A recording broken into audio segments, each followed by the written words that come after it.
So you said that Gandhi did not believe the news of Bose's death. Why is it so?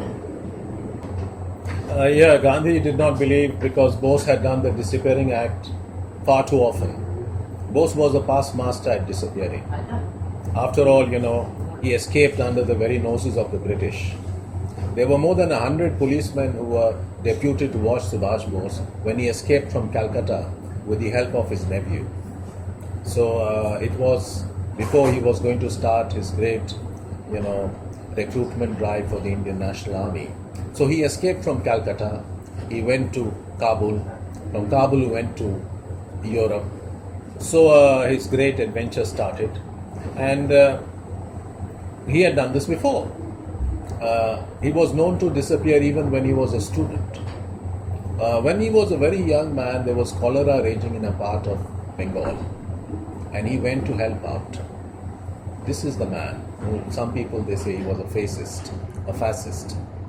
But he left everything. He left against the wishes of his family. He went to help people in a cholera-ravaged district. His family then sent two strong people to bring him back because they were worried that Subhash himself might, catch something. It was not the only time he had escaped. His brother recalls that some years later he again disappeared in search of spiritual salvation, in search of a guru, and he came back after months. So Bose had done this very often, the disappearing act. So this was one reason that Gandhi, who knew him well, after all he had recommended him for the presidency of the Indian National Congress on one occasion, that Gandhi did not believe. The other thing is there was a question of timing. The World War had just ended. The British and the Americans, they would be rounding up Japanese war criminals, and they would include the members of the INA as war criminals. So just at that time for Bose to allegedly die in an alleged air crash, the timing was too suspicious for Gandhi to believe that actually the crash had happened. So when the news came, he laughed, allegedly. Gandhi laughed and he said, "Oh, this is not true. Bose is not dead." So is there anything suspicious about Nehru's behavior as regards to Bose? Ananya, I think there are 3 or 4 things which make a neutral person suspicious about Nehru. Firstly, of course, there is a question about why did Nehru resist the idea of an independent inquiry into Bose's alleged death for so many years. As I mentioned, it was only when he was pushed to the wall that the Shah Nawaz committee was appointed. That's one very important thing. Secondly, it's kind of suspicious why the INA was ignored, why Bose was not properly honored, why his portrait, why the Rani of Jhansi regiment was not recognized properly. History was manipulated. The history was controlled at the time by Nehru apologists and leftist historians. And of course, the leftist historians, they said Bose was a fascist, so they undermined his great contribution to Indian independence. You had somebody like the British Prime Minister Clement Attlee, who said, actually the British left because of Subhash Bose. Now what can be bigger than that? And for a British Prime Minister to say it was not the Congress, it was not Gandhi's non-violent protests that forced them to leave, it was Subhash Bose. That was the real reason. So the British recognized the efforts of Subhash Bose, but unfortunately we Indians did not. The other thing is that to add insult to injury, Bose, his family was under surveillance for many decades after independence. Bose himself was under surveillance, of course, by the British. But after his disappearance and after Indian independence, Bose's family was under surveillance by the Indian government. The Intelligence Bureau, IB, they had a cupboard which was full of files which were basically reports on Bose's family members, what they were up to, where they were going, whom they were meeting, all those things. So rather than recognize the contributions of this great family, we talk about the great Nehru family. What about the great Bose family? We talk about other great families. What about Bose and his family? why have they not been given due credit? So this surveillance took place for years, and some people say that Nehru didn't know about it. Nehru apologists say that. But in that case, one could argue that Nehru was really incompetent if he didn't know that there was this extensive surveillance going on one of India's most prominent families. This is really shocking. So were all the letters to Bose's family were being intercepted? Nehru was 8 years older than Bose. So you could say that he was Bose's big brother, so to speak.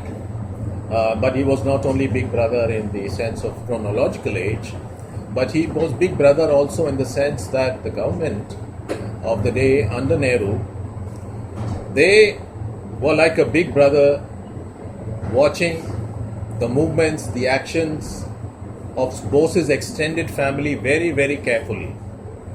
All the letters that were being sent to Bose's relatives, and mind you, he had a very large extended family. They were all being opened, they were all being read, and only if after important people in the intelligence bureau read those letters, then they were sent on to the family members. So this is really shocking. I mean, imagine Bose's wife Emily, she would be writing about her daughters, Bose's daughters' growth. She says that, okay, Anita, their daughter, she's growing, she's putting on weight, but she has not become a fatty. And this kind of a letter, which is just innocuous and which is talking about, family issues, this kind of letter would be intercepted. The sleuths in IB would be reading them. They would be passing them on to their superiors, who would be reading them. I mean, this kind of, all the letters were being examined very closely, and people were looking through them with magnifying glass. How shameful is that? Instead of being respectful of Bose, instead of being respectful of the INA, instead of being respectful of Bose's extended family, they were being watched like terrorists. It is absolutely shameful, absolutely disgusting, and this happened for years. So, of course, people say Nehru didn't know about it, but how could Nehru not have known? I mean, and that suggests that Nehru was either incompetent for not having known, or it suggests that the Indian government machinery was in complete chaos, that one important organ didn't know what another important organ was doing. The other thing is that Nehru's own curiosity in the matter was inordinate. One could say, okay, perhaps Nehru didn't know, if there was no evidence to suggest that Nehru was not showing inordinate curiosity in Bose's family otherwise, but he was. So can you give us an example of the same? Okay, I'll give you an example. Bose's nephew, Amiya Bose, son of Sarat Chandra Bose, Bose's brother, he flew to Tokyo. And why should the government of India know that Bose's nephew has gone to Tokyo? But they knew, because they were following the movements of all the family members. That was not all. Nehru personally wrote to the Foreign Secretary. The Prime Minister wrote directly to the Foreign Secretary saying that I hear that Bose's nephew is in Tokyo. Please find out where he has gone, whom he has met. And he says specifically, did Bose's nephew go to the Renkoji temple where Bose's ashes are allegedly kept? The Prime Minister is interested in who Bose's nephew met, whether he went to a temple or not. Why? Why this inordinate curiosity? And then the people who defend Nehru, they say, oh, this is just by chance. And they say, oh, Nehru never knew that this surveillance took place. And what is the explanation for the surveillance? They say that, oh, because Bose's family was leftward leaning. That is something complete nonsense. Half of West Bengal, or more than half of West Bengal, was leftward leaning. So could the government just tail the whole of the population of West Bengal? Why were Bose's family singled out? Is it not possible that Nehru was worried that a certain letter or document may arrive from somewhere addressed to a Bose family member, which will expose the truth about what really happened to Bose. I mean, this is a credible suspicion that is raised, which I discuss further in my book. So, no spoilers here. What's interesting about the surveillance also is that, otherwise Nehru had a moral repugnance towards surveillance. So, one of the IB directors who retired, he speaks of a time when he had written to the Prime Minister, he'd written to Prime Minister Nehru and said, listen, the Pakistani embassy people, they are spying on us. We should do some counter surveillance. And Nehru said, no. They are our neighbor, they are a friendly country, or we are not going to be surveying them. This, after, the IB director has recommended. So on the one hand, you have a neighbor who has clearly created trouble for you. You have fought war with them soon after independence. And then you say they are a friendly country, which is not true at all. And you don't want to do surveillance on them, whereas they are carrying on espionage against, your country. On the other hand, you are carrying out surveillance against Bose's extended family. Bose himself, his own brothers and sisters, they were more than a full cricket team. And then they were children, nephews and nieces. So it was a very large family in the times of old. And to survey all these people, where they are going, to survey them not only in India, but survey them abroad. I mean, the budget would have been enormous for this kind of a surveillance. It was that they don't want just a single letter could destroy the entire thing. So this huge surveillance was mounted to make sure that nothing crawls in, no secret crawls in, no way the secrets could be exposed, because the secrets could be devastating. But more of this in the rest of the episodes, and many things people will have to read the book itself. So, how did Bose do the recruitment for the INA? That's a very important and interesting question, Ananya. I should say that actually many people don't appreciate that the movement for Indian independence was transnational. It was not only in India that people were fighting against the British, but there were Indians, ethnic Indians by origin from different countries who participated in the struggle against the British. Bose himself, he went to several countries, Malaysia, Indonesia, Thailand, Burma, to recruit people for the Indian National Army. Broadly speaking, there were two kinds of people who joined the Indian National Army. One were Indians who were there in the British Indian Army who were captured by the Japanese. So the Japanese won some of their battles and they captured a lot of Indian soldiers. These were there in Japanese prisoner of war camps. Bose went and talked to them. He said, listen, you guys have been fighting for the wrong people because you have been fighting for the British, and the British are not even willing to grant you independence. Why do this wasted sacrifice? Why sacrifice your life for somebody who is not going to give you anything in return? Fight for the Indian National Army. We are the ones who are fighting for Indian independence, from freedom, from domination from the British. Do you want to live as a prisoner of war, or do you want to be a freedom fighter? And many Indians in those POW camps, they saw the sense of what Bose was talking about. They said, let's join the Indian National Army. So they got professionally trained soldiers, formerly with the British Indian Army, who then joined the Indian National Army to fight against the British. This was one big recruitment drive. The other was that Bose went to families of the Indian diaspora in Singapore, in Malaysia, in Indonesia, in Thailand, and he said to the parents, send your sons and daughters. The writer Sagri Chabra, the filmmaker rather, she's written a couple of books, but she's made many films. And she's written a book in which she's documented the struggles of these people who joined the INA from different countries. She's interviewed lots of people.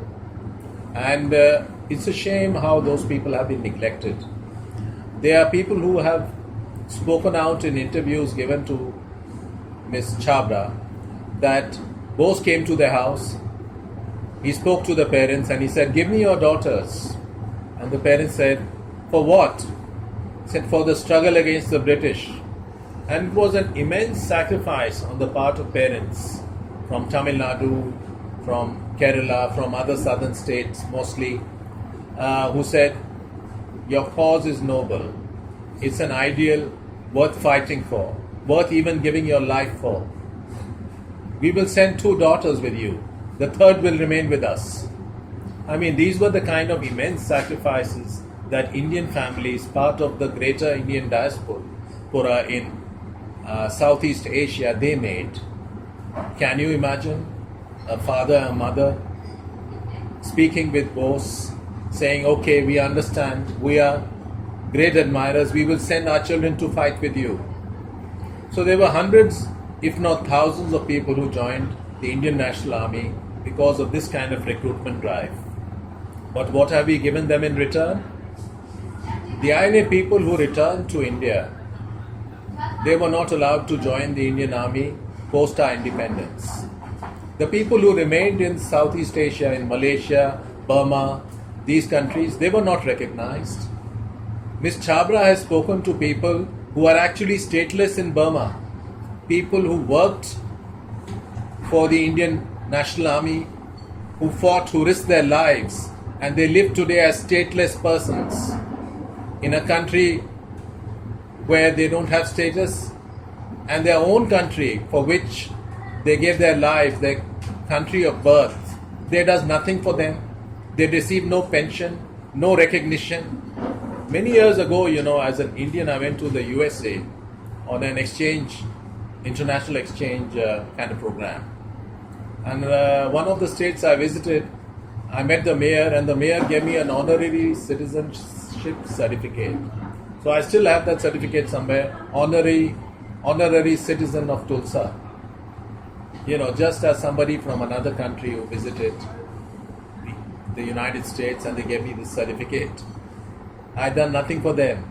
And here you have hundreds, thousands of people who gave their lives fighting for Indian independence, and we don't recognize them.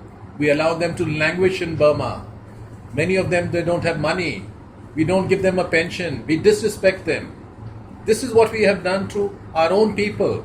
We have allowed certain section of the freedom movement to completely monopolize the discourse. Why not share credit? I would be the last person to disrespect Gandhi or the Indian National Congress for their great contributions, the stalwarts of the Indian National Congress. And Bose himself would be the last person to disrespect them. This is the reason why he had a Gandhi regiment, he had a Nehru regiment. He respected this aspect of our freedom struggle. But these people have disrespected him and those people who gave their lives fighting for Indian independence. And I think until and unless we respect them, we cannot become a nation who can demand respect from the international community of nations, because we are ignoring our own people. How can we do that if we have no pride in what other Indians have done? And let's also not forget that there was a great propaganda machinery at work at the time, which was managed by, say, the BBC, the media outlets that were representing primarily the British and the American interests. So the great battles which were fought by the INA, even if they were eventually defeated, there were heroes there, there were heroines there who gave their lives. There are hundreds of stories. There are at least 50 Bollywood films that can be made on their great sacrifices, but their stories are not known. Their stories are not represented. It's only efforts by people like Ms. Chabra who have, interviewed these people. But although I think the book has got some awards, but there's no discussion on it. It's largely ignored.